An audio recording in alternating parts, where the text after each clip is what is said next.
Ela foi entregue em casamento como quem paga uma dívida vergonhosa, e o homem que o vale inteiro chamava de o pior dos partidos, acabou se tornando a coisa mais preciosa que a vida lhe deu. Você já parou para imaginar o que se passa dentro do peito de uma moça obrigada a casar como forma de castigo, mandada embora da própria casa como se fosse uma mancha que a família precisava esconder do mundo? Pois essa história aconteceu de verdade, nas terras altas e frias do interior do Rio Grande do Sul, no inverno rigoroso de 1887, num lugar que os antigos chamavam de Vale do Rio Manso. Antes de você se acomodar para ouvir essa história do começo ao fim, me conta aqui embaixo nos comentários de que cidade, de que canto do Brasil ou do mundo você está me assistindo agora. Eu leio cada comentário, um por um, e faço questão de saber quem está do outro lado ouvindo comigo. E se você gosta dessas histórias antigas de amor, de superação e de emoção verdadeira, já deixa o seu like e se inscreve aqui no canal Contos de Antigamente, porque o que você vai ouvir hoje é uma daquelas histórias que ficam com a gente por muito tempo. Agora, chega mais perto, aumenta o volume, pega o seu café e vem comigo para esse vale onde tudo começou. O Vale do Rio Manso era daqueles lugares que pareciam esquecidos pelo tempo e lembrados por Deus só nas horas boas. Nas manhãs de junho, a geada cobria os campos de um branco duro que estalava sob as botas, e a névoa subia do rio devagar, como se a própria terra respirasse fundo antes de encarar mais um dia de frio. As casas dos estancieiros ficavam nas partes altas, de frente para o nascente, e a maior de todas, a mais imponente, era a casa dos Vasconcelos. Paredes caiadas de branco, telhas vermelhas que se viam de longe, um alpendre largo, onde nos verões se tomava chimarrão até o sol se pôr atrás das coxilhas. Ali vivia Bernardino Vasconcelos, homem de mãos grossas e palavra curta, dono de mais gado do que qualquer um sabia contar, e viúvo havia 12 anos. Bernardino tinha uma filha só, e essa filha se chamava Aurélia. Aurélia Vasconcelos crescera correndo pelos campos como se fosse dona do vento, cavalgando pelo empelo desde menina, aprendendo com os peões a laçar, a domar, a ler o céu antes da chuva chegar.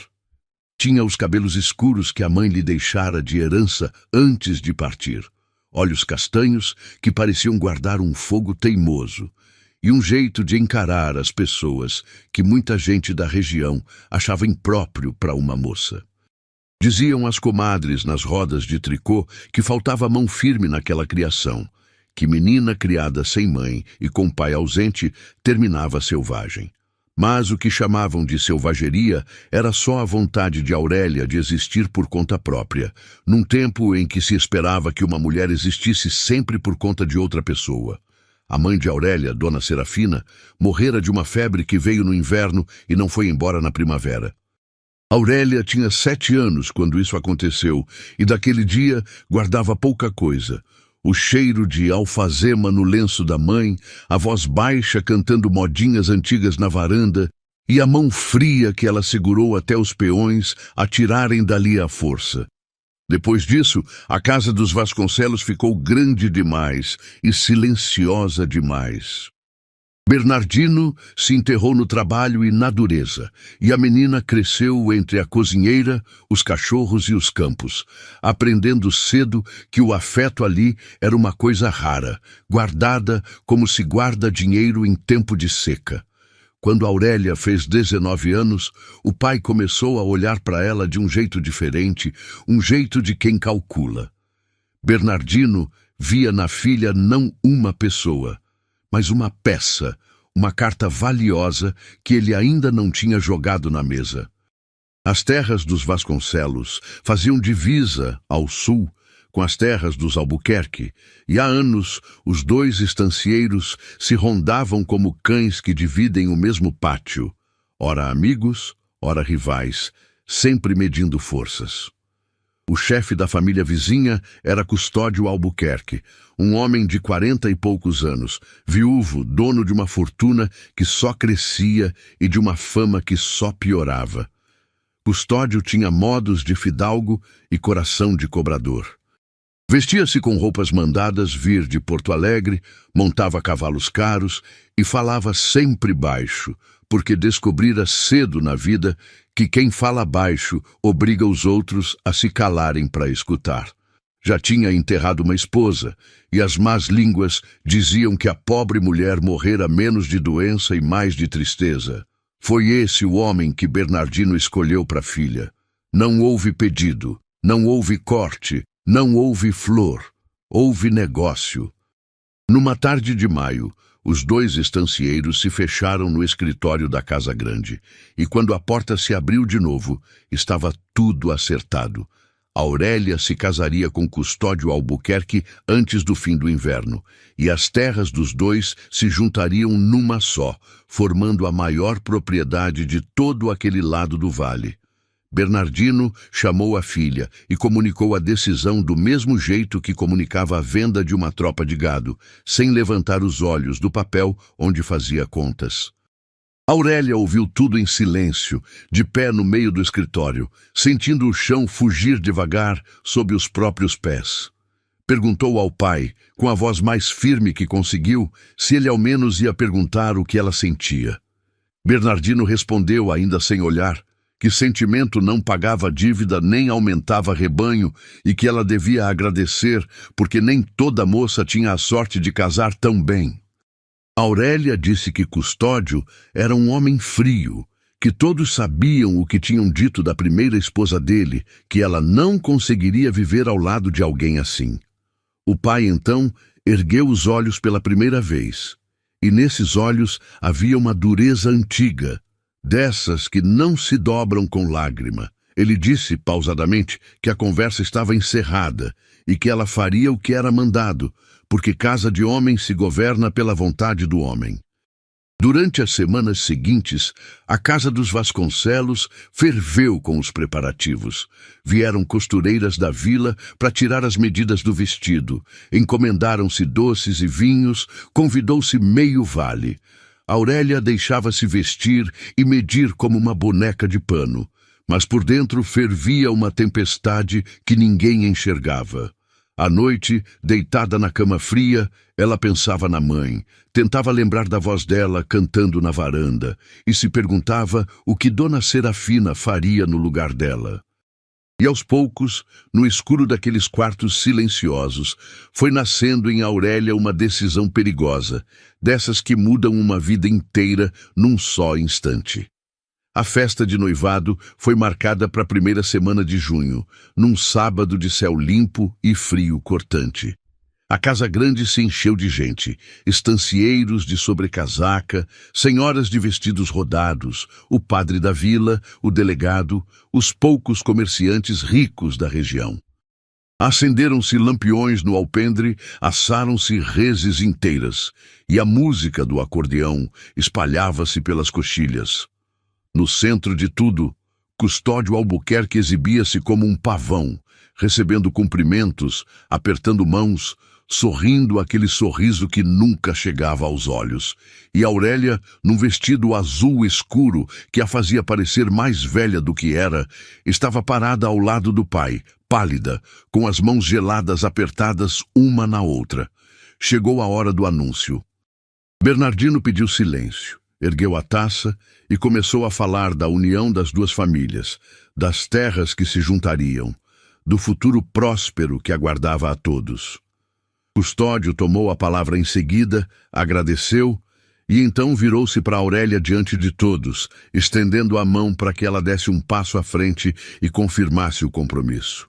O vale inteiro prendeu a respiração. E foi ali, naquele instante em que se esperava dela um simples gesto de obediência, que Aurélia Vasconcelos fez a coisa mais corajosa e mais imprudente da sua vida. Ela não deu o passo. Em vez disso, olhou para Custódio, olhou para o pai, olhou para toda aquela gente que a observava e disse com a voz clara o suficiente para chegar aos cantos do salão que não ia se casar. Disse que respeitava o Sr. Albuquerque, mas que não sentia por ele nada além de medo e que preferia não mentir diante de Deus e de todos. O silêncio que caiu sobre a festa foi tão pesado que se ouvia o crepitar dos lampiões. As senhoras levaram as mãos à boca. Os homens se entreolharam. Custódio, o rosto endurecendo devagar como barro que seca, recolheu a mão estendida como quem recolhe uma arma. E Bernardino Vasconcelos, diante do vale inteiro, viu a própria filha transformar o seu maior triunfo na sua maior vergonha. O que aconteceu depois daquela noite, poucos no vale esqueceram. Custódio Albuquerque saiu da festa sem se despedir, montou o cavalo caro e sumiu na escuridão, e o barulho dos cascos na estrada gelada soou como uma ameaça que ficou pairando no ar. Os convidados se dispersaram aos poucos, cochichando, e antes que o último lampião se apagasse, a humilhação de Bernardino já corria de boca em boca por todo o Rio Manso. Nos dias seguintes, não se falava de outra coisa nas vendas, nos moinhos, nas portas de igreja. A filha do estancieiro mais rico da região havia desprezado o noivo diante de todos. Diziam que Bernardino não punha mais a cara para fora de casa. Diziam que Custódio jurara que ninguém o humilhava sem pagar. E diziam, principalmente, que aquela moça teimosa ia acabar mal, porque mulher que não obedece não encontra lugar no mundo. Dentro da casa grande, o clima era de tempestade contida. Bernardino não gritou com a filha, e isso foi pior do que qualquer grito. Ele simplesmente parou de olhar para ela, como se Aurélia tivesse deixado de existir. Passava os dias trancado no escritório, e as poucas palavras que dirigia à criadagem eram secas como galho de inverno. Aurélia tentou falar com o pai várias vezes, bateu na porta do escritório, pediu que ele ao menos a escutasse, tentou explicar que não fizera aquilo por capricho, mas por não conseguir se imaginar a vida inteira ao lado de um homem que lhe gelava o sangue. A porta permaneceu fechada, e no silêncio daquela casa, Aurélia começou a entender que a liberdade que ela reivindicara ia lhe custar caro, muito mais caro do que ela imaginara na coragem daquela noite. A vingança de Bernardino veio 3 semanas depois, e veio fria, calculada, cruel na sua exatidão.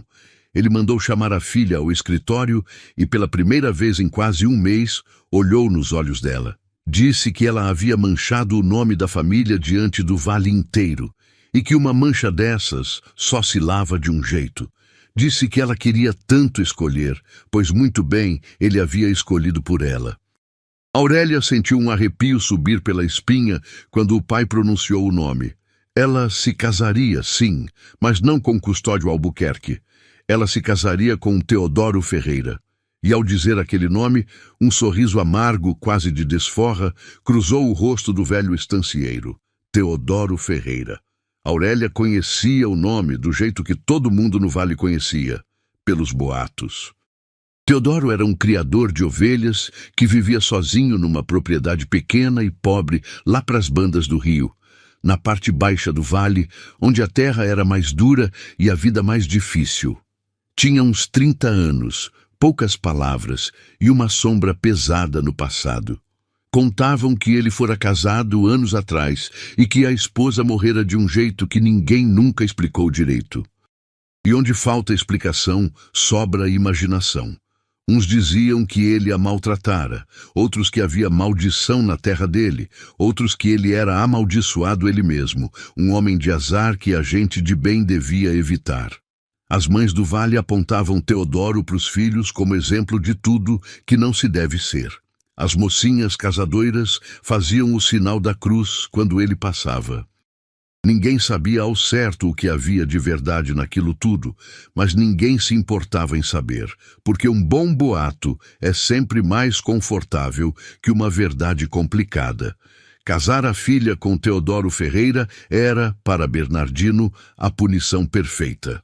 Aurélia rejeitara o melhor partido do vale, então receberia o pior. Rejeitara a riqueza, então teria a pobreza. Rejeitara um homem respeitado, então seria entregue ao homem mais desprezado da região. Era uma forma de humilhá-la publicamente, de mostrar ao vale que ninguém desafiava Bernardino Vasconcelos sem pagar, e ao mesmo tempo de se livrar de uma filha que se tornara um estorvo. Aurélia protestou, chorou, disse que preferia entrar num convento, disse que preferia servir de criada, disse qualquer coisa que lhe passasse pela cabeça. Mas Bernardino apenas repetiu, com a frieza de quem já decidira tudo, que ela havia querido escolher a própria vida e que agora aprenderia que escolhas têm consequências. O casamento seria em 2 semanas. E não haveria festa dessa vez, apenas o padre, os papéis e o fim de tudo que Aurélia conhecera. Os dias que antecederam o casamento foram os mais longos da vida de Aurélia. Ela olhava pela janela para os campos onde crescera, para os cavalos que amava, para a casa que, apesar de fria, era a única que conhecia, e sentia que estava sendo arrancada de tudo pela raiz. À noite, chorava baixinho para que ninguém ouvisse, com o velho lenço de alfazema da mãe apertado contra o peito. Durante o dia, endurecia o rosto e não dava a ninguém o gosto de vê-la fraquejar. Benedita, a agregada que servia à casa desde antes de Aurélia nascer e que fora quase uma segunda mãe para a menina, tentava consolá-la como podia, dizendo que Deus escrevia certo por linhas tortas, que ninguém sabia o dia de amanhã, que talvez as coisas não fossem tão ruins quanto pareciam. Aurélia agradecia com um aperto de mão, mas não acreditava numa só palavra. Ela ia se casar com um homem que talvez tivesse matado a primeira esposa. Que consolo poderia haver nisso? O dia do casamento amanheceu cinzento, com um frio úmido que entrava pelos ossos. Não houve vestido novo, não houve flores, não houve música. Aurélia vestiu um vestido simples, cor de chumbo, quase de luto. E Benedita prendeu-lhe os cabelos com dedos trêmulos, secando as próprias lágrimas com o avental. Foram de carroça até a pequena capela da vila, e no caminho ninguém falou nada. Bernardino, ao lado do cocheiro, mantinha os olhos fixos na estrada. Aurélia, atrás, olhava as próprias mãos e sentia que ia desmaiar a qualquer momento. Na porta da capela, alguns curiosos se juntaram para assistir ao espetáculo, porque não há espetáculo melhor para a alma pequena do que a desgraça alheia. E foi assim, sob olhares de pena e de deboche, que Aurélia entrou na igreja para encontrar pela primeira vez de perto o homem com quem passaria o resto da vida. Teodoro Ferreira já a esperava diante do altar. Era um homem alto, de ombros largos endurecidos pelo trabalho, cabelos escuros mal ajeitados e uma barba por fazer. Vestia a única roupa boa que tinha, um traje simples e um pouco surrado, mas limpo, e segurava o chapéu contra o peito com as 2 mãos, num gesto que parecia mais de quem pede desculpas do que de quem se casa. Quando Aurélia se aproximou, ele ergueu os olhos e ela se preparou para encontrar o olhar de um bruto, de um assassino, de um monstro dos que povoavam os boatos. Mas o que encontrou foi outra coisa. Encontrou um par de olhos escuros e cansados, cheios de um constrangimento silencioso. Olhos que se desviaram dos dela quase no mesmo instante, como se ele tivesse vergonha da situação toda, como se ele soubesse muito bem que estava ali como instrumento da vingança de um pai contra uma filha, e que aquilo não era justo com nenhum dos dois. A cerimônia foi curta e gelada. O padre, apressado, leu as palavras de sempre. Bernardino assistiu de braços cruzados no fundo da capela, sem se aproximar. Quando chegou a hora, Aurélia respondeu que sim com um fio de voz, porque não havia outra resposta possível.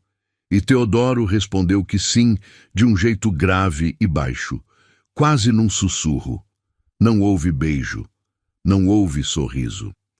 Houve apenas a assinatura dos papéis, o sino da capela batendo triste no ar frio, e o momento em que Bernardino, sem dizer uma palavra à filha, subiu na carroça e foi embora, deixando Aurélia sozinha na porta da igreja, ao lado de um homem que ela mal conhecia. Foi ali, vendo a carroça do pai sumir na curva da estrada, que Aurélia entendeu de vez que a casa grande, os campos, a vida antiga, tudo aquilo tinha acabado. Agora ela era a esposa de Teodoro Ferreira, o homem mais mal falado do Vale do Rio Manso. Teodoro pigarreou, sem jeito, e disse baixinho que a carroça dele estava ali atrás, e que era melhor irem indo antes que a chuva chegasse. Aurélia não respondeu. Apenas seguiu-o em silêncio até uma carroça velha, bem mais modesta que a do pai, puxada por um cavalo baio já entrado em anos. Ele estendeu a mão para ajudá-la a subir, mas ela ignorou a mão e subiu sozinha. E Teodoro não insistiu, apenas recolheu a mão e foi para o seu lugar. Partiram devagar pela estrada que descia em direção à parte baixa do vale, e a cada volta de roda, Aurélia sentia que se afastava mais e mais de tudo que fora sua vida. O céu foi escurecendo, o vento ficou mais frio, e uma chuva miúda começou a cair, molhando os ombros dos dois. Durante muito tempo, nenhum dos dois disse nada. Só se ouvia o ranger da carroça, o bater dos cascos na lama e o sussurro da chuva sobre os campos. Foi Teodoro quem quebrou o silêncio depois de muito tempo. Sem tirar os olhos da estrada, ele disse, com aquela voz grave e baixa, que sabia que ela não tinha escolhido nada daquilo e que ele também não havia procurado por aquele casamento. Disse que o pai dela o havia procurado, oferecido umas cabeças de gado e uns papéis de umas terras encravadas junto às dele, em troca de que ele aceitasse casar. Disse que ele quase recusou, porque sabia que ela devia estar sofrendo, mas que acabou aceitando por razões que talvez um dia ela viesse a entender. E completou, ainda sem olhar para ela, que não precisava ter medo dele, que na casa dele ela teria o quarto só para ela, que ninguém ia forçar coisa nenhuma, e que, no que dependesse dele, ela seria tratada com respeito enquanto quisesse ficar. Aurélia ouviu tudo calada, desconfiada, sem saber se aquilo era sinceridade ou apenas a primeira armadilha de um homem perigoso. Anos de boato não se desfazem numa frase dita na chuva. A propriedade de Teodoro apareceu quando a tarde já morria. Não havia casa grande, não havia alpendre largo, não havia telhas vermelhas vistas de longe. Havia uma casa de pedra e madeira, baixa e sólida, com um telhado de tabuinhas escurecidas pela chuva, uma chaminé de onde subia um fio de fumaça e ao redor um curral, um galpão e um cercado onde as ovelhas se apinhavam contra o frio. Tudo era pequeno, tudo era simples. Mas Aurélia, mesmo no meio da sua tristeza, não pôde deixar de notar que tudo também era limpo e bem cuidado. As cercas estavam firmes, sem tramela solta. O quintal estava varrido. As ovelhas eram gordas e de lã fartão, sinal de bicho bem tratado. Havia ali o esmero silencioso de quem cuida das coisas com as próprias mãos, sem ninguém mandando e sem ninguém vendo. Teodoro parou a carroça diante da porta, desceu primeiro e dessa vez não ofereceu a mão. Apenas se afastou um pouco para dar espaço a ela descer sozinha, como havia entendido que ela preferia. Entrou na casa à frente para acender o candeeiro, e quando Aurélia cruzou a porta, encontrou um cômodo único que servia de cozinha e sala, com um fogão a lenha aceso, uma mesa de madeira bem lustrada pelo uso, 2 cadeiras, algumas prateleiras com louça simples e um cheiro bom de caldo que fervia numa panela. Teodoro disse, meio sem jeito, que tinha deixado um caldo de gala pronto antes de sair, imaginando que ela chegaria com fome e com frio, e que se ela quisesse comer, era só se servir. Depois apontou uma porta ao fundo e disse que aquele era o quarto dela, que ele tinha arrumado do jeito que soube, e que ele mesmo ia dormir no galpão, junto das ferramentas, para que ela ficasse à vontade. Aquilo desarmou Aurélia mais do que ela gostaria de admitir. Ela esperava brutalidade e encontrava consideração. Esperava ser tratada como despojo de guerra e estava sendo tratada como hóspede. Ela entrou no quarto que ele indicou e viu que havia ali uma cama de casal com um colchão de palha novo, coberto por uma colcha de retalhos costurada com esmero, uma bacia com água limpa para ela se lavar, e sobre a mesinha de cabeceira, num gesto que a fez engolir seco, um punhado de flores do campo, dessas amarelas que nascem no inverno entre as pedras, postas ali num copo de vidro. Não eram flores caras, eram flores que ele devia ter colhido na beira do caminho, mas eram flores e ninguém havia colhido flores para Aurélia em muitos e muitos anos. Ela ficou parada olhando aquele copo por um longo tempo e teve que respirar fundo para não chorar, porque a gentileza, quando a gente não está esperando, machuca mais fundo que a maldade. Naquela primeira noite, Aurélia mal comeu, mal dormiu.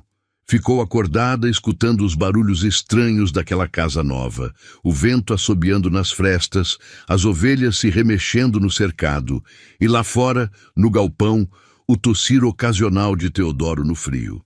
A certa altura da madrugada, o frio ficou tão intenso que ela se levantou para pôr mais lenha no fogão e, ao chegar à janela, viu pela fresta a luz fraca de uma lamparina acesa no galpão. Teodoro estava acordado também, sentado num banco, remendando à luz trêmula um arreio velho com um cobertor fino demais sobre os ombros. Ela o observou por um instante, aquele homem grande e calado, curvado sobre o trabalho no meio da noite gelada. E uma pergunta começou a se formar dentro dela, uma pergunta que ia guiar todos os seus próximos dias. Seria possível que o vale inteiro estivesse enganado sobre aquele homem? Os primeiros dias na casa de Teodoro passaram numa toada estranha, feita de silêncios e de distâncias educadas. Ele acordava antes do sol, tratava dos animais, saía com o rebanho para os campos altos e só voltava ao meio-dia para comer alguma coisa rápida, trocava com ela 2 ou 3 frases sobre o tempo ou sobre as ovelhas e voltava para o trabalho até escurecer. À noite comiam juntos à mesa, mas quase não conversavam, e depois cada um se recolhia para o seu canto, ela para o quarto, ele para o galpão. Aurélia, criada na fartura da casa grande, não sabia fazer quase nada de útil numa casa pobre. Não sabia acender direito o fogão. Não sabia ordenhar, não sabia costurar mais que um botão. Nos primeiros dias, sentia-se inútil e humilhada, e o orgulho a impedia de pedir ajuda. Mas Teodoro, sem alarde, foi ensinando. Sem nunca fazer troça da inabilidade dela, mostrava como se punha a lenha para pegar fogo mais rápido, deixava o balde de leite à vista com um pano limpo do lado, ensinava com paciência de quem ensina bicho novo a confiar. Uma tarde, Aurélia tentou fazer pão sozinha, para provar a si mesma que servia para alguma coisa, e o resultado foi um desastre. A massa não cresceu, o forno queimou por fora e deixou cru por dentro, e ela acabou sentada no chão da cozinha, com farinha no rosto e lágrimas nos olhos, sentindo-se a criatura mais inútil do mundo. Foi assim que Teodoro a encontrou quando entrou para beber água. Ele parou na porta, avaliou a cena e Aurélia se preparou para o deboche que tinha certeza que viria. Mas ele não debochou. Apenas pegou outra cadeira, sentou-se ao lado dela, no chão mesmo, pegou um pedaço do pão queimado, provou e disse com a maior seriedade do mundo que o miolo estava cru, sim, mas que a casca estava com um gosto bom de fumaça e que a primeira fornada dele, anos atrás, tinha saído dura, feito pedra, a ponto de servir de peso para segurar porteira. Aurélia riu. Foi um riso curto, quase involuntário, o primeiro riso desde o casamento, e ela mesma se assustou com o som da própria risada naquela casa.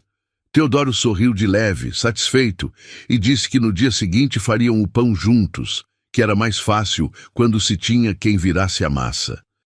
Depois se levantou. Deixou-a ali com a sua pequena vitória de ter arrancado dele um sorriso e voltou para o trabalho.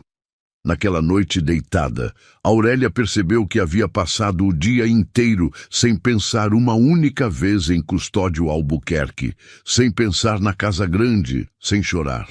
E isso a assustou mais do que qualquer boato, porque ela tinha vindo para aquela casa preparada para odiar, preparada para sofrer, preparada para sobreviver a um monstro. E o que estava encontrando, dia após dia, era um homem que colhia flores do campo, que ensinava com paciência, que dormia no frio do galpão para que ela ficasse à vontade, e que sabia rir da própria história para fazer uma desconhecida se sentir menos sozinha. Se aquele era o pior homem do vale, Aurélia começava a se perguntar que tipo de mundo era aquele que fazia julgamentos tão errados sobre as pessoas. As semanas foram passando, e o inverno foi cedendo lugar a uma primavera tímida que pintava de verde as encostas do Rio Manso. E, sem que nenhum dos dois percebesse direito quando aquilo começou, a distância educada entre Aurélia e Teodoro foi encurtando, um passo de cada vez, feito quem atravessa um rio pisando nas pedras. Primeiro foram as refeições, que deixaram de ser silenciosas e passaram a ter conversa. Teodoro contava das ovelhas, de cada uma pelo nome, porque ele dava nome a todas, e Aurélia ria da estranheza de um homem que batizava carneiro de Senhor e ovelha de Formosa. Ela, por sua vez, contava dos tempos de menina na casa grande, das cavalgadas, das travessuras, e percebia que Teodoro a escutava de verdade, com atenção, guardando os detalhes, coisa que o próprio pai nunca fizera. Depois vieram os trabalhos divididos. Ela aprendeu a ordenhar, aprendeu a fazer queijo, aprendeu a cardar a lã, e cada pequena vitória era comemorada com um olhar de aprovação dele, que valia mais que qualquer elogio rebuscado. Se você está gostando dessa história até aqui, deixa o seu like aí embaixo para me ajudar. E comenta o que você acha que vai acontecer entre esses dois. Agora vem comigo, porque é aqui que o passado começa a bater à porta. Foi numa tarde de faxina que Aurélia encontrou a primeira pista de que a história de Teodoro era bem diferente do que o Vale contava. Ela resolvera limpar o velho baú que ficava no canto do quarto, aquele que ele dissera que ela podia usar para guardar as coisas dela. Ao esvaziá-lo, embaixo de uns cobertores dobrados, encontrou um pano cuidadosamente enrolado e dentro dele um lenço de linho branco bordado nas pontas com flores miúdas e umas iniciais delicadas. Um trabalho de mão fina, coisa de quem borda com amor. Junto do lenço havia um maço de cartas amarradas com um barbante, cartas nunca enviadas, algumas amareladas pelo tempo. Aurélia sabia que não devia, mas a curiosidade foi mais forte, e ela leu a primeira linha da carta de cima. Não era, como ela temia, a confissão de um crime. Era uma carta de amor. Uma carta escrita por Teodoro, com letra tosca de quem aprendeu a escrever tarde e sozinho, endereçada a uma mulher chamada Reginalda, cheia de saudade e de uma ternura desajeitada que apertava o coração. Aquela noite, Aurélia não conseguiu ficar calada. Durante a ceia, com o coração batendo forte, ela confessou que tinha encontrado o lenço e as cartas ao limpar o baú e pediu desculpas por ter mexido no que não devia. Teodoro parou de comer. Por um instante, o rosto dele se fechou e Aurélia temeu ter ido longe demais, mas ele não se irritou.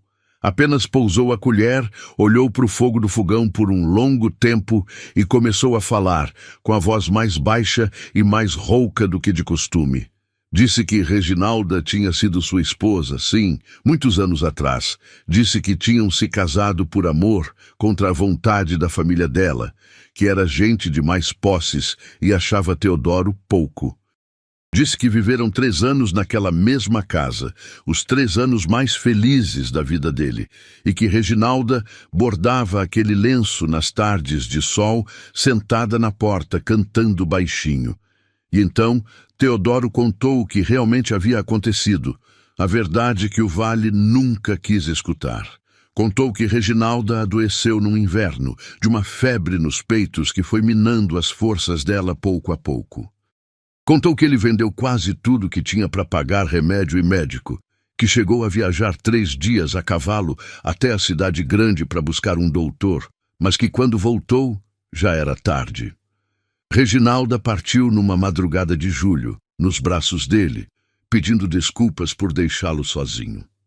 Teodoro a enterrou embaixo da figueira grande atrás da casa, aquela mesma à sombra da qual ela costumava bordar, e desde então nunca mais falou dela com ninguém. Porque a dor era grande demais e porque ele logo descobriu que o Vale havia inventado outra história bem mais saborosa. Foi da família de Reginalda que partiu o boato de que ele a havia maltratado, de que a morte dela tinha algo de suspeito, porque era mais fácil para eles culpar o genro pobre, que odiavam, do que admitir que tinham abandonado a própria filha por ter casado com quem amava. E o boato, uma vez solto, cresceu sozinho, como erva daninha, até virar a verdade oficial do Rio Manso. Aurélia ouviu tudo com os olhos marejados, sentindo a vergonha subir pelo rosto, a vergonha de ter, ela também, acreditado por tanto tempo naquela mentira. Ela estendeu a mão por cima da mesa num impulso e pousou-a sobre a mão calejada de Teodoro e disse com a voz embargada que sentia muito por Reginalda, por tudo que ele tinha sofrido, e por todos os anos em que carregara sozinho o peso de uma culpa que não era dele. Teodoro olhou para a mão dela sobre a sua, e por um instante pareceu que ia retirá-la, mas não retirou. Deixou ficar, e disse, baixinho, que fazia muito tempo que ninguém tocava na mão dele com bondade. Ficaram assim, em silêncio, as mãos unidas sobre a mesa velha, enquanto o fogo crepitava, e lá fora a noite descia sobre o vale. Não houve mais palavras naquela noite. Não precisava. Alguma coisa havia mudado entre os dois. Uma parede havia caído, e ambos sabiam disso.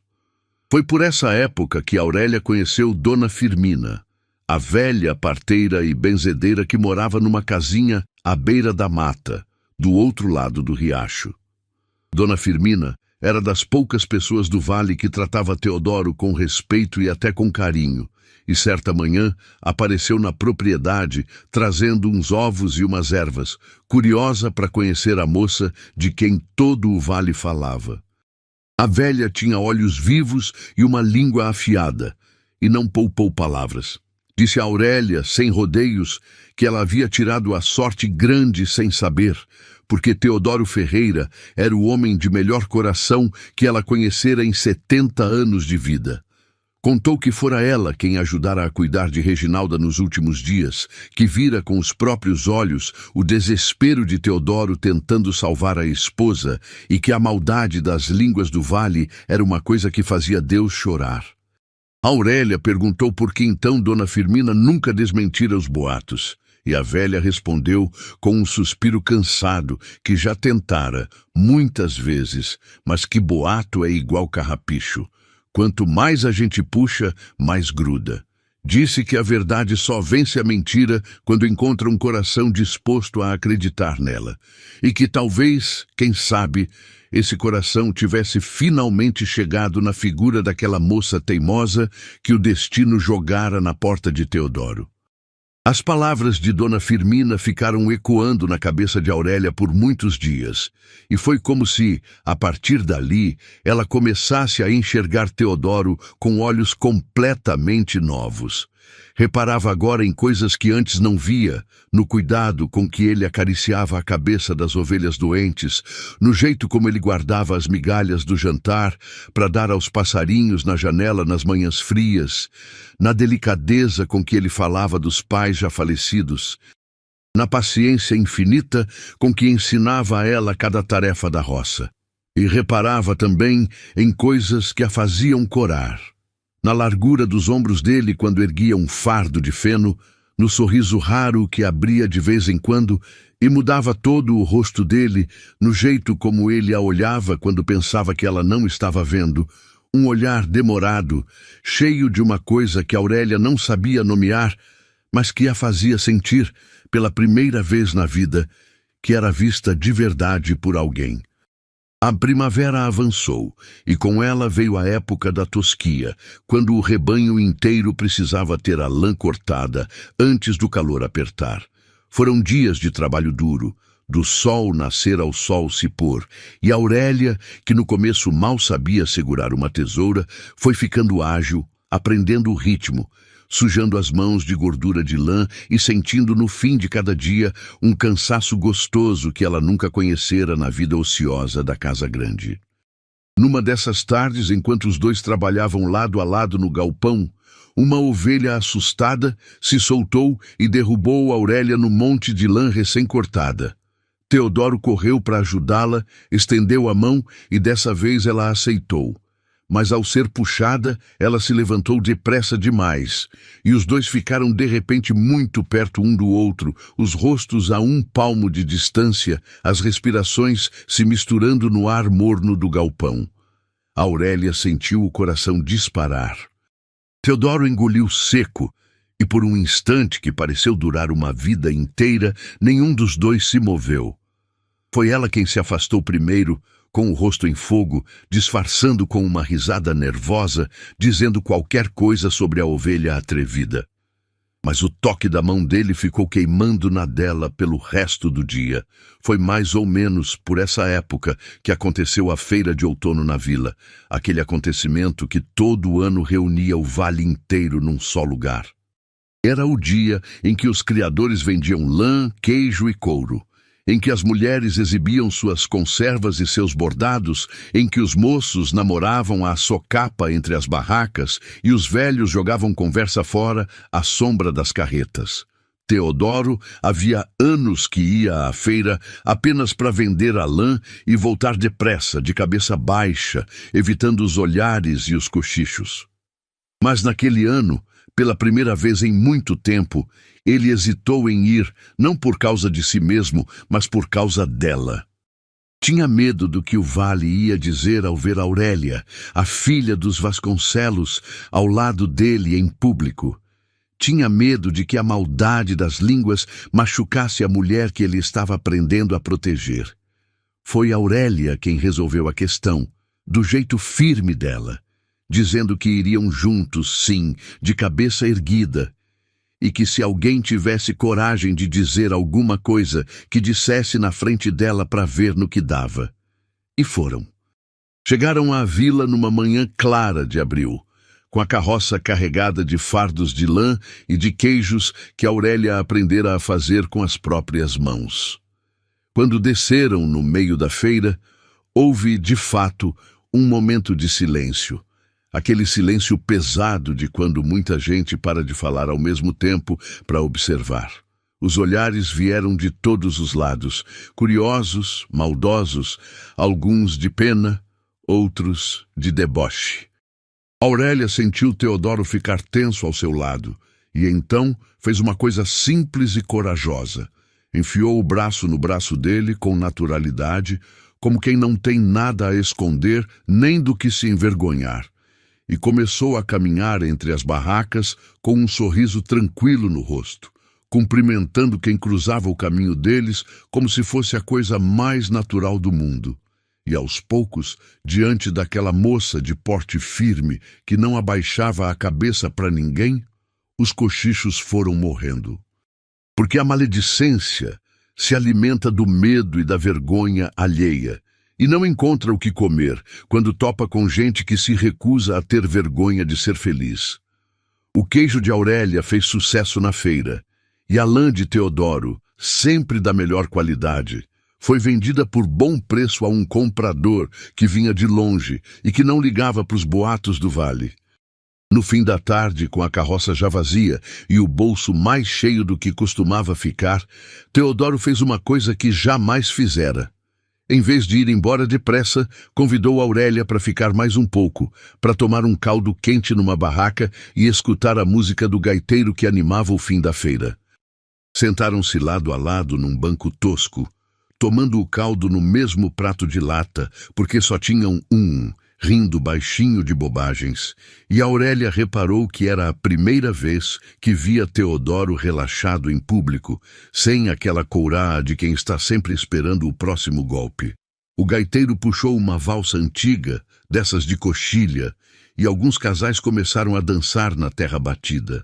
Aurélia olhou para Teodoro com um brilho travesso nos olhos e perguntou se ele sabia dançar. Ele corou até a raiz dos cabelos, disse que não dançava desde moço, que ia só pisar no pé dela e passar vergonha. Aurélia levantou-se, estendeu a mão e disse que então eles passariam vergonha juntos, que era para isso que servia um casamento.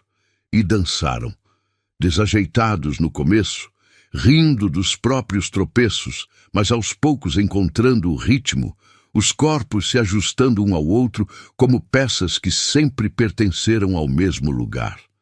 A mão de Teodoro pousada na cintura dela, a mão dela apoiada no ombro largo dele, os rostos próximos, girando devagar ao som da gaita, enquanto o sol se punha dourado atrás dos galpões da vila.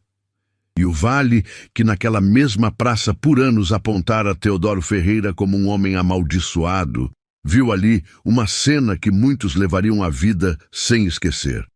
O homem mais mal falado da região dançando uma valsa com a esposa, os dois se olhando com uma ternura tão evidente que até os mais rancorosos tiveram que desviar os olhos, incomodados com a própria pequenez diante de algo tão simples e tão bonito. Quando a música acabou, Teodoro, ainda ofegante, aproximou o rosto do dela e sussurrou, só para ela ouvir, que nunca imaginara que a vida ainda lhe reservasse uma tarde como aquela. Aurélia sorriu, encostou a testa na dele por um instante breve e doce e respondeu que aquilo era apenas o começo, que ainda tinham uma vida inteira de tardes como aquela pela frente. Voltaram para casa à noite, sob um céu estrelado de outono, a carroça balançando devagar pela estrada, os dois em silêncio, mas um silêncio diferente de todos os outros. Um silêncio cheio, quente, de quem não precisa mais de palavras para saber o que o outro sente.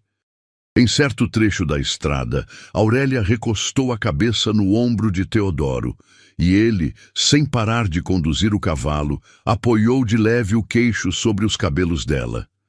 E foi assim, sob as estrelas do Rio Manso, que os dois entenderam, cada um em seu íntimo, que aquilo que havia começado, como o castigo de um pai, tinha se transformado, sem que ninguém percebesse, na coisa mais parecida com a felicidade que qualquer um dos dois já conhecera. Teodoro pensou consigo mesmo que devia agradecer todas as noites por Bernardino Vasconcelos ter sido cego o bastante para lhe entregar, achando que castigava, o maior tesouro da vida dele.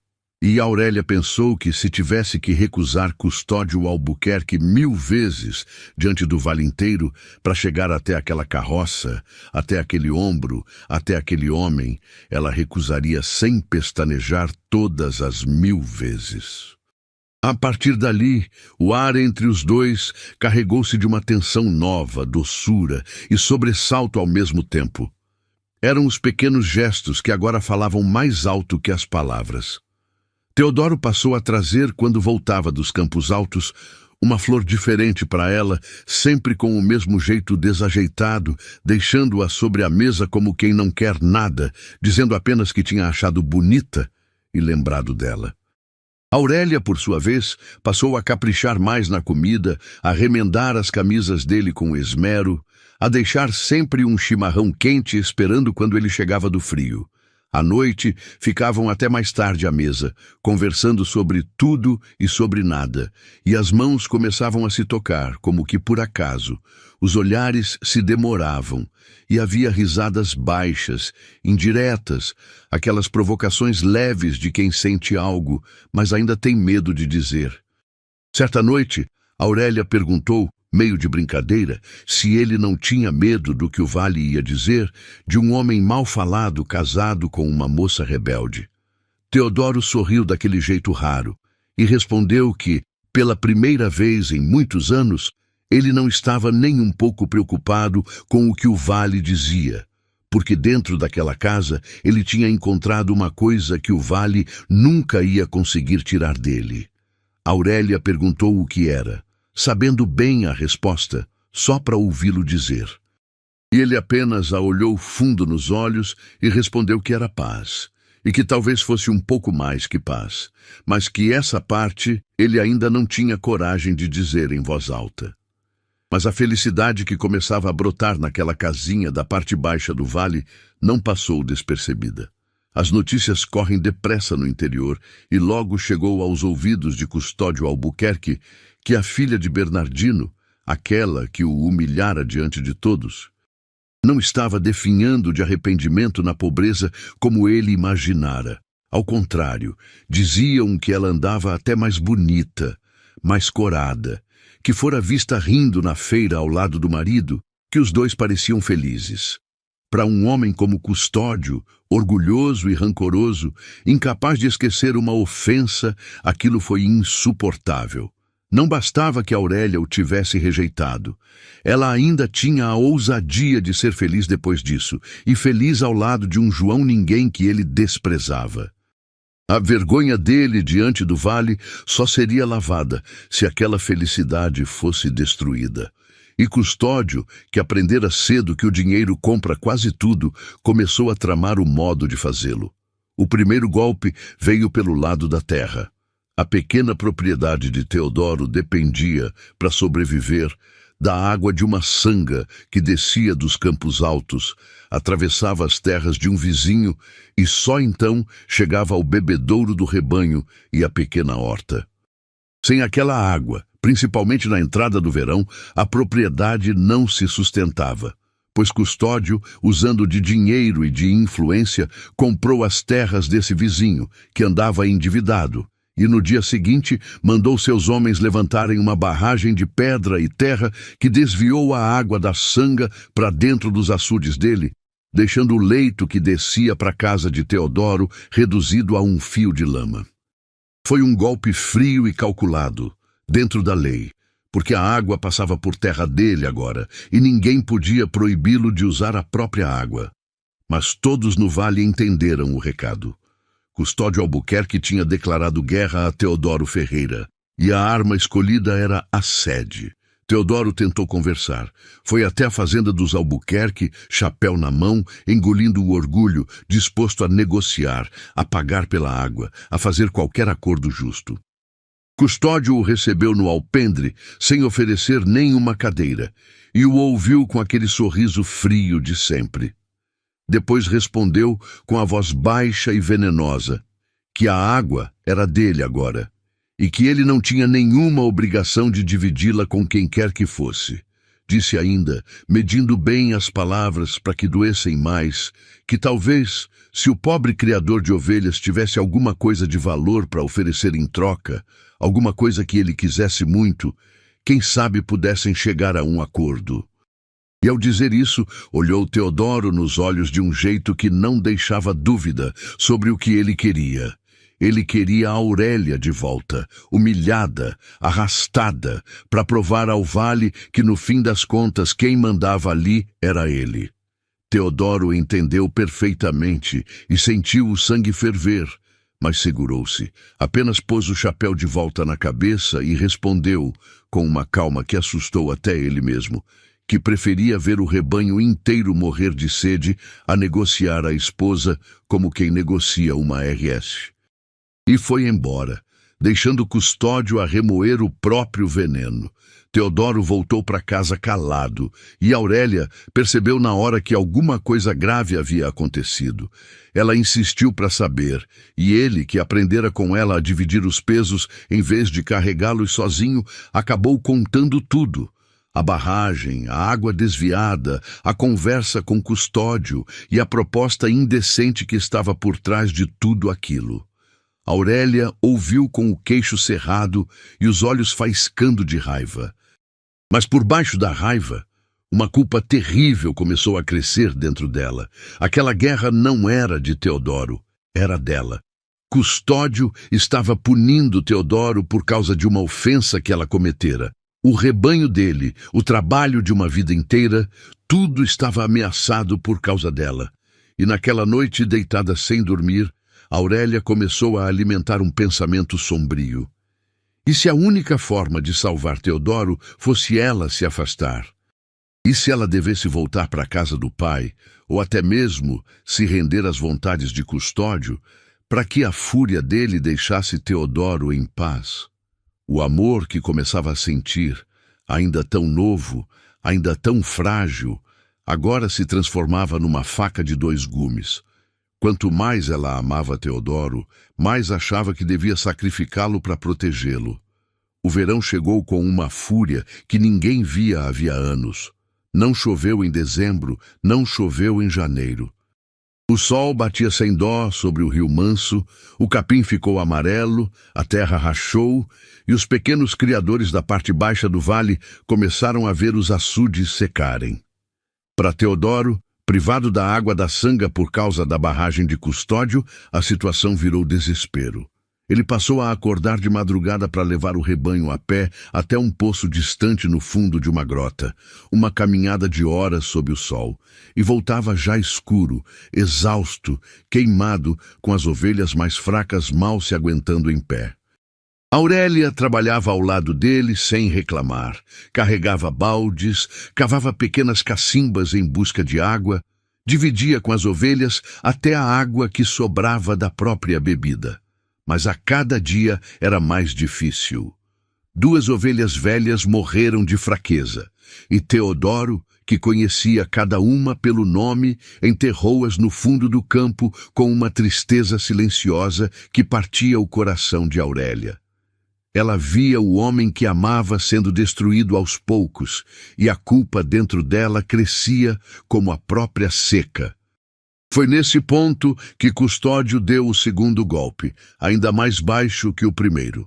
Ele mandou espalhar pelo vale a história de que a seca que castigava a parte baixa era um castigo divino, e que a desgraça se concentrava justamente nas terras de Teodoro, porque aquele homem era amaldiçoado, porque a alma da primeira esposa não tinha descanso, porque a moça dos Vasconcelos, ao se juntar a ele, havia selado a própria condenação. Era uma maldade calculada para isolar o casal, para que ninguém no vale se atrevesse a ajudá-los com medo de atrair a mesma sina. E funcionou, por um tempo. Os poucos vizinhos que poderiam emprestar uma água, um favor, uma mão, começaram a desviar o rosto, a fechar a porteira, a fingir que não viam. O casal ficou cada vez mais sozinho na sua luta contra a sede e contra a mentira.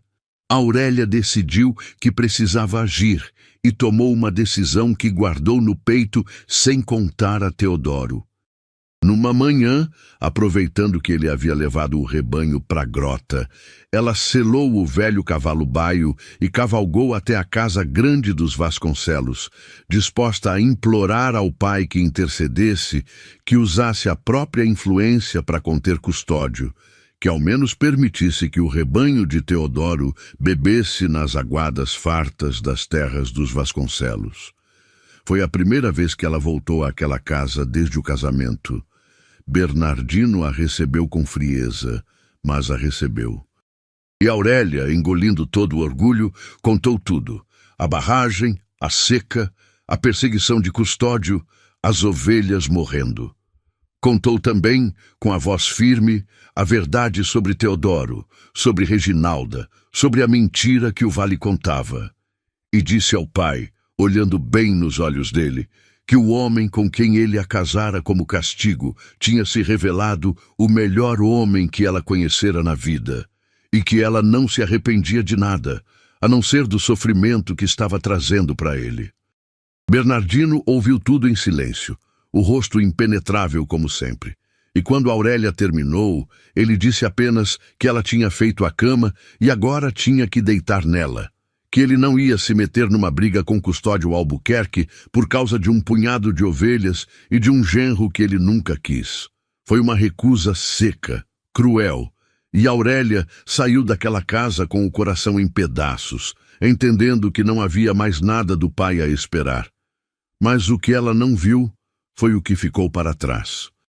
Ela não viu que depois que ela partiu, Bernardino ficou muito tempo parado na janela, olhando a poeira que o cavalo dela levantava na estrada.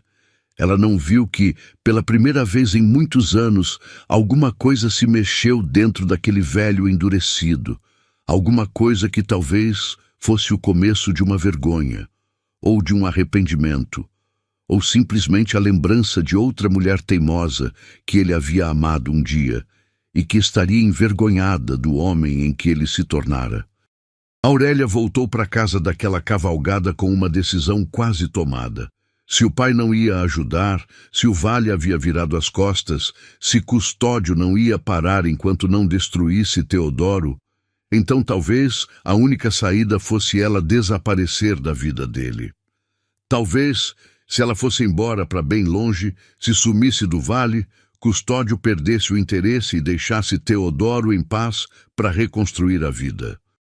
Era um plano nascido do amor e do desespero, e naquela noite Aurélia chegou perto de pô-lo em prática.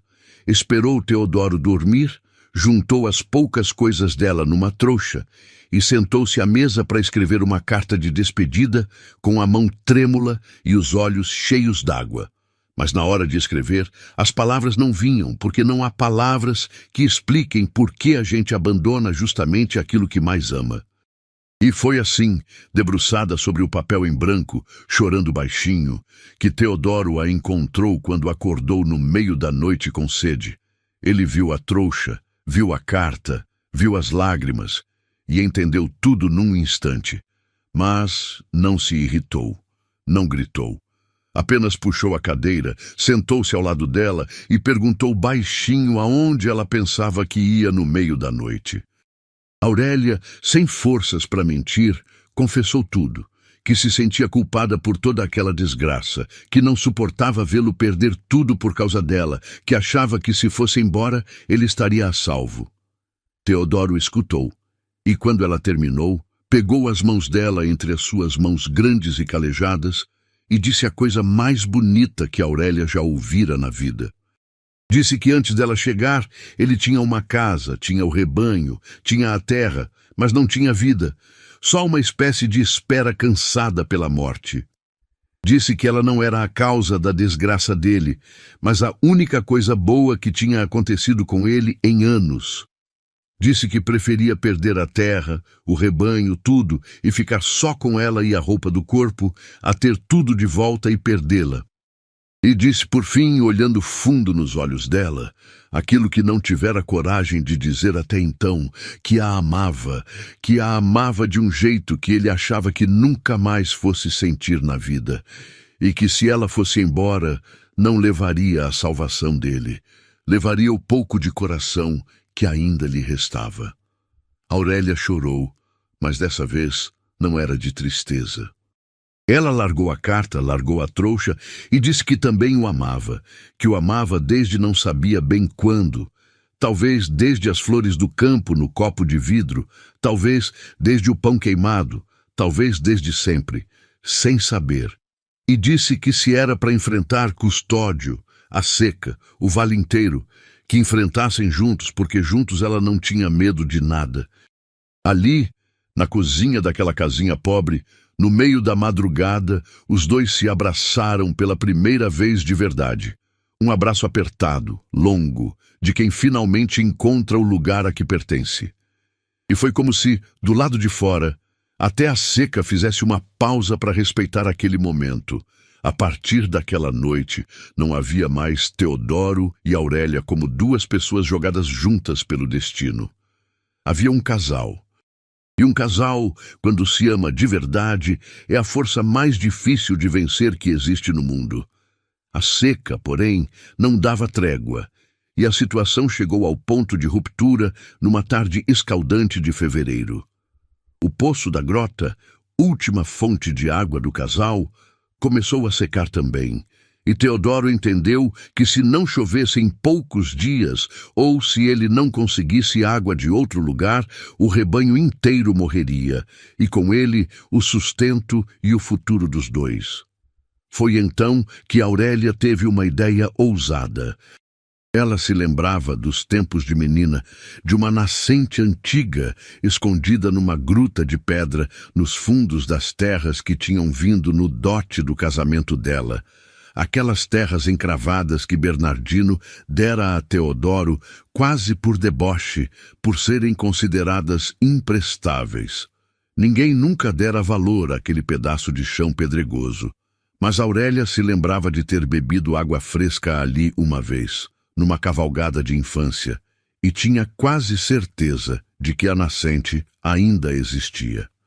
Os dois foram até lá no dia seguinte e, depois de muito procurar entre as pedras e o mato seco, encontraram um veio d'água fina mas constante, escondido na sombra fresca da gruta.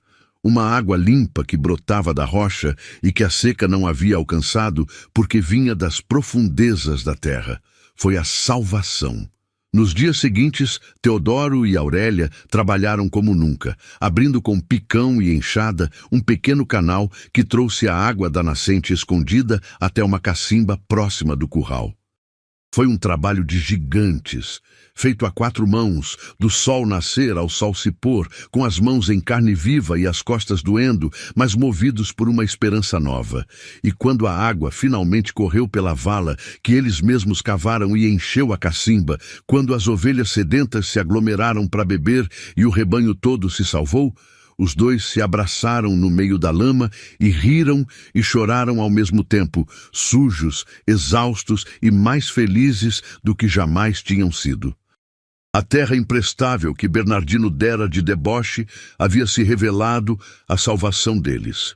E Aurélia não pode deixar de pensar que, às vezes, o que os outros nos dão como castigo pode se revelar, no fim, a maior das bênçãos. Se você chegou até aqui e está torcendo por esse casal, deixa um comentário com um coração para eu saber que você está comigo nessa história. Agora segura o coração, porque a parte mais difícil ainda estava por vir. A notícia de que Teodoro havia encontrado água e salvado o rebanho, quando meio vale já dava a propriedade dele por perdida, correu depressa e chegou aos ouvidos de Custódio Albuquerque como uma bofetada. O homem não conseguia entender como aquele casal insistia em prosperar contra tudo e contra todos. A barragem não os quebrara, a seca não os quebrara, os boatos não os haviam isolado o suficiente. E o orgulho ferido de Custódio, que a essa altura já se tornara uma obsessão doentia, empurrou-o para um último golpe, o mais desesperado e o mais criminoso de todos. Numa madrugada sem lua, 2 homens pagos por ele se aproximaram da propriedade de Teodoro com tochas, dispostos a atear fogo no galpão e no pasto seco para que o casal perdesse de vez o feno guardado, as ferramentas e talvez a própria casa. Custódio queria transformar em cinzas aquela felicidade que ele não conseguia suportar, mas a maldade, muitas vezes, tropeça na própria pressa. Naquela mesma madrugada, Teodoro estava acordado velando uma ovelha prenha que passava mal e escutou o relinchar nervoso do cavalo e o cheiro de fumaça antes que o fogo se espalhasse. Deu o alarme e ele e Aurélia saíram correndo. Os 2 homens, ao serem descobertos, entraram em pânico. Um deles fugiu na escuridão. O outro, na correria, acabou se enroscando na própria tocha e ateando fogo na cerca, e o vento começou a espalhar as chamas pelo capim seco em direção ao galpão onde estava guardado o feno de todo o rebanho. Foi uma noite de luta desesperada. Teodoro e Aurélia, lado a lado, com baldes de água da cacimba, com cobertores molhados, com as próprias mãos, enfrentaram o fogo. Aurélia, que meses antes não sabia acender um fogão, agora combatia um incêndio ao lado do marido sem hesitar. Os cabelos soltos, o rosto sujo de fuligem, os olhos ardendo de fumaça e de coragem.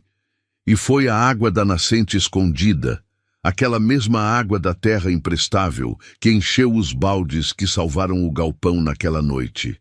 Quando o dia amanheceu, o fogo estava vencido. Parte do pasto tinha queimado, uma cerca se perdera, mas o galpão, o feno, a casa e o rebanho estavam salvos.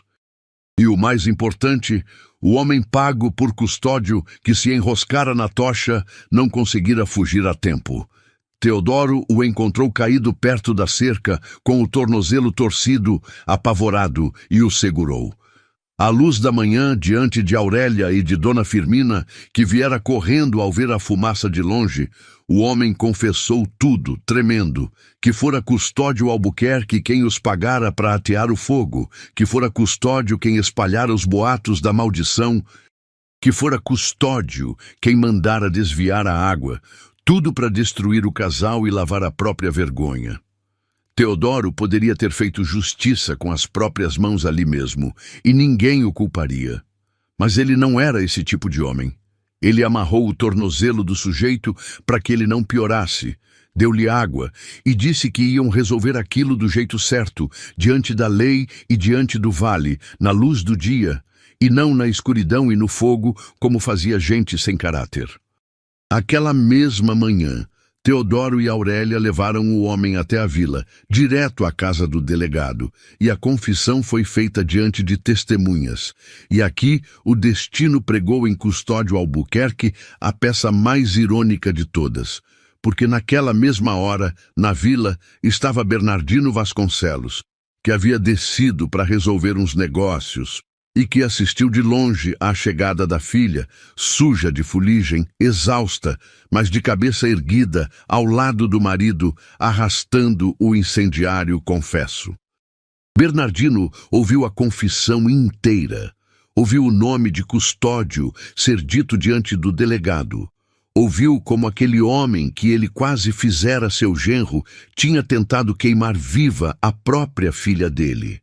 E alguma coisa que vinha rachando havia meses dentro do velho estancieiro finalmente se partiu de vez.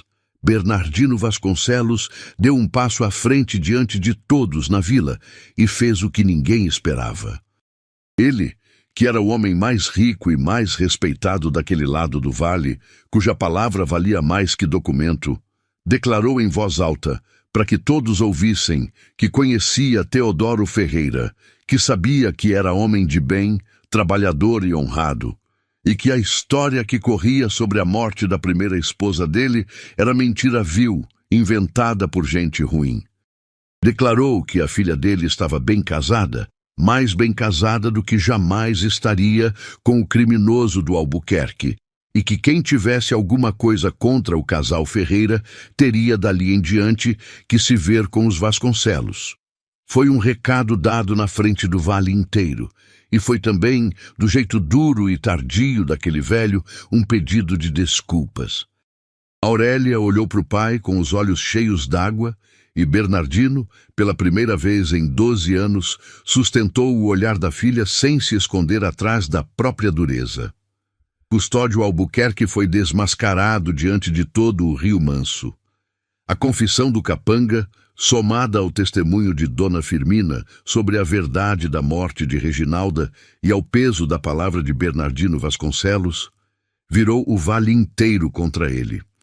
O homem que sempre governara pelo medo e pelo dinheiro viu, de uma hora para outra, todo o respeito que comprara se transformar em desprezo. As portas que sempre se abriram para ele começaram a se fechar. Enredado nas próprias maldades e ameaçado de processo pelo crime de incêndio, Custódio acabou fazendo a única coisa que restava a um homem daquele tipo. Vendeu às pressas boa parte das terras, juntou o que pôde e foi embora do vale para não mais voltar, levando consigo apenas o próprio veneno e a memória de ter sido derrotado, não pela força nem pela riqueza, mas por uma coisa que ele nunca soube ter: o amor verdadeiro entre duas pessoas que se recusaram a desistir uma da outra.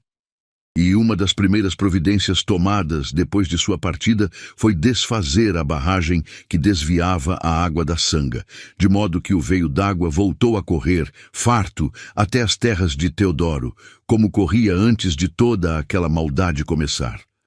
Com a partida de Custódio e o retorno da água, a vida no Rio Manso começou a mudar, e mudou primeiro no jeito como as pessoas olhavam para Teodoro e Aurélia. O mesmo vale que por anos apontara Teodoro como o pior dos homens, agora se via obrigado a rever tudo o que julgara. As comadres que faziam o sinal da cruz quando ele passava agora abaixavam os olhos envergonhadas. Os vizinhos que tinham fechado a porteira na hora da seca agora apareciam, meio sem jeito, trazendo uma muda de árvore, uma dúvida sobre criar ovelha, um pedido de conselho. E Teodoro, que teria todo o direito de guardar rancor, recebia cada um com a mesma calma de sempre, porque ele aprendera na vida que a gente não cura o mal do mundo devolvendo mal, e sim recusando-se a se tornar aquilo que nos feriu.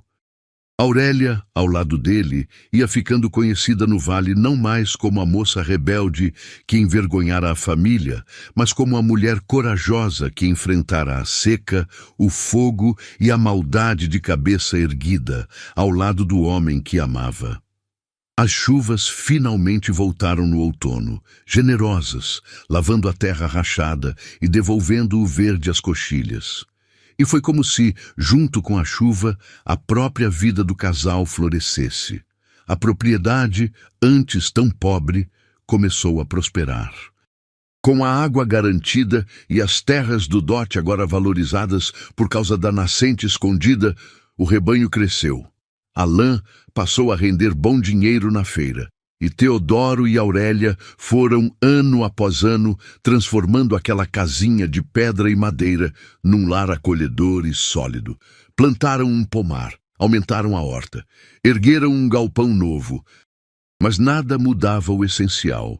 Continuavam trabalhando lado a lado, continuavam rindo à mesa à noite, continuavam trocando aqueles olhares demorados de quem, mesmo depois de tanto tempo, ainda se escolhe todos os dias. E na porta da casa, à sombra da mesma figueira grande, Aurélia mandou plantar canteiros daquelas flores amarelas do campo, as mesmas que Teodoro colhera para ela na primeira noite, para que nenhum dos dois jamais esquecesse onde tudo aquilo tinha começado. Bernardino Vasconcelos, o velho pai que dera a filha em casamento como castigo, tornou-se nos anos seguintes presença frequente na casa da parte baixa do vale. A dureza de uma vida inteira não se desfez de uma vez, mas foi cedendo, devagar, diante da felicidade evidente da filha e do respeito silencioso do genro. Bernardino, que nunca soubera pedir desculpas com palavras, pediu do jeito que sabia, aparecendo, ajudando, oferecendo gado para melhorar o plantel, ensinando a Teodoro segredos da lida que só um velho estancieiro conhecia. E numa tarde de chimarrão no alpendre novo, ele confessou à filha, com a voz embargada, algo que jamais imaginara dizer, que se sentia o mais tolo dos homens por ter tentado punir a filha e por descobrir tarde demais que, ao entregá-la ao homem que julgava o pior do vale, tinha sem querer lhe dado o melhor presente de toda a vida dela. Aurélia segurou a mão do pai, do mesmo jeito que um dia segurara a mão de Teodoro sobre a mesa velha, e disse apenas que o que passou, passou, e que o que importava era que ainda havia tempo para serem uma família. E foram. Os anos passaram sobre o vale do Rio Manso como as águas passam sobre as pedras, devagar e sem pressa, polindo tudo com o tempo. Muitos invernos vieram e se foram. Muitas primaveras floresceram as encostas, e a história daquele casal foi virando parte da memória do vale, dessas histórias que os mais velhos contam para os mais novos nas noites frias em volta do fogo. Contavam que houve um tempo em que um pai, cego de orgulho, tentara castigar a filha com um casamento, e que esse castigo se transformara na história de amor mais bonita que aquelas terras já tinham visto. Contavam do homem calado e de bom coração que o vale julgara mal, e da moça corajosa que se recusara a viver uma vida que não escolhera. E quem duvidasse, só precisava subir até a casa da figueira grande para ver os dois já grisalhos, sentados lado a lado no fim da tarde, as mãos enrugadas ainda dadas uma na outra, olhando o sol se pôr sobre o rebanho, com aquela paz de quem construiu junto tudo o que tem. Numa dessas tardes, muitos anos depois de tudo, Aurélia, já de cabelos brancos, mas com o mesmo fogo teimoso nos olhos, perguntou a Teodoro se ele se lembrava do dia do casamento, daquela capela fria, daqueles dois estranhos que mal se olhavam diante do altar. Teodoro sorriu aquele sorriso que o tempo não levara e respondeu que se lembrava de cada detalhe, mas que preferia se lembrar de tudo que veio depois. Disse que a vida tinha uma forma engraçada de acertar as contas e que ele passara metade da vida achando que era um homem amaldiçoado, só para descobrir, tarde e feliz, que estivera apenas esperando a pessoa certa chegar. Aurélia riu, encostou a cabeça no ombro dele e ficaram assim em silêncio, escutando o vento passar pela figueira, sob a qual o passado descansava em paz e o presente florescia em flores amarelas. E assim termina a história do casamento que era para ser castigo e virou a história de amor mais bela do vale. Uma história para lembrar que a vida, às vezes, esconde suas maiores bênçãos dentro daquilo que parece ser a nossa maior desgraça. Que o amor verdadeiro não é aquele que nasce da facilidade e da riqueza, mas aquele que se prova na seca, no fogo, na luta lado a lado. E que ninguém, por mais que o mundo aponte o dedo e invente histórias, deve ser julgado por boatos, porque muitas vezes o coração mais bonito bate justamente dentro do peito que os outros aprenderam a desprezar. Aurélia escolheu o amor quando podia ter escolhido o medo. Teodoro escolheu a bondade quando podia ter escolhido o rancor. E o vale inteiro aprendeu, com os dois, que é sempre o amor, no fim, que fica. Se essa história tocou seu coração, deixa o seu like, se inscreve aqui no canal Contos de Antigamente e me conta nos comentários. Você também acredita que às vezes o destino escreve certo por linhas tortas? Comenta aí embaixo. Compartilha essa história com alguém que precisa ouvir que o amor verdadeiro ainda existe e fica comigo, porque na próxima história eu tenho mais uma dessas para emocionar o seu coração. Até a próxima.